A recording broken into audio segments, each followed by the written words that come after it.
So hello New Lifers, this is our third update, just a video on just mapping the way forward and what's going to be happening as far as the New Life community is concerned. First of all, this coming Sunday, there will not be a gathering at the church. So everybody will be in their homes and we will still live stream. What has happened is that Matt is preaching and Matt has been sent home from work, but that doesn't stop him from preaching. And so he'll be coming to you in your living rooms via the live stream. Now, so Anne has posted on Facebook and also emailed to everybody exactly how to do that. Very clear, illustrated instructions. If you have any issues with that, just give her a call and she'll be able to walk you through it.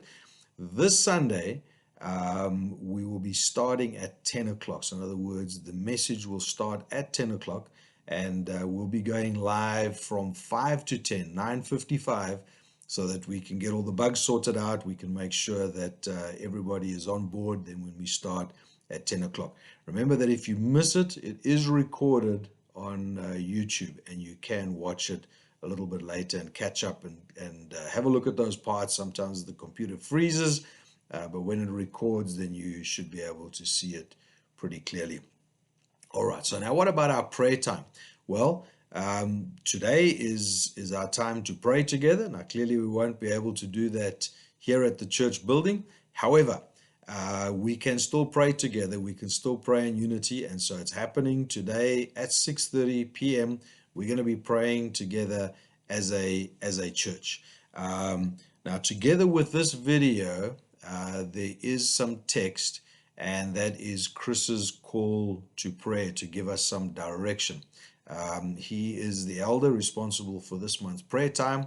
He has detailed some direction for us to go. So I'm going to ask, just read through that, pray through that, and be involved in what we're doing at 6:30. Now, having said that, there are some groups that are connecting via some sort of electronic media, whether it be Skype or Zoom or video conferencing. Maybe you can call somebody. There's creative ways that we can do this. We can go for a walk together. Just stay as far apart as you need to. Go for a walk together. People can come and sit on your porch. Maybe you can be in the garden together. If there's a few of you, maybe somebody can stand outside your window and you can pray together. We can really be creative, but we need to be wise as well. But it is important that we see each other as well. You can wave at each other from the street and make sure that we smile at one another. And so I want to be creative, and we want to be wise, and we also want to observe the government's instructions. Okay. So during, as part of this instruction to prayer, this guideline that Chris put in place for us for praying tonight, he speaks about the laying on of hands. Now, let's not be confused about this. Let's think creatively. Sometimes we cannot do things physically, but we can do it virtually. So in other words, you can say, is there anybody in the group that is ill? Is there anybody that is sick? Why don't you put your own hand on the area that needs healing, and we'll pray for you over the phone, over video, from a distance, whatever it might be. I mean, I've been to meetings where there are a few thousand people perhaps, and somebody is preaching and they're praying for healing. Now, for them to get to everybody to lay hands on them is absolutely impossible. And they'll say, okay, so take your hand, and if you're suffering from headaches or whatever it might be, put your own hand on your own head and stand with me in faith, and we'll pray for you. And so as leaders, as the leadership team at New Life, we're taking all of these aspects into account, that the restrictions, wisdom, wanting to do things together. We're trying to find the best solutions that will ensure that we move together to fulfill God's calling for us as a body and as individuals. Not always easy to make these types of decisions, but we want to be totally clear.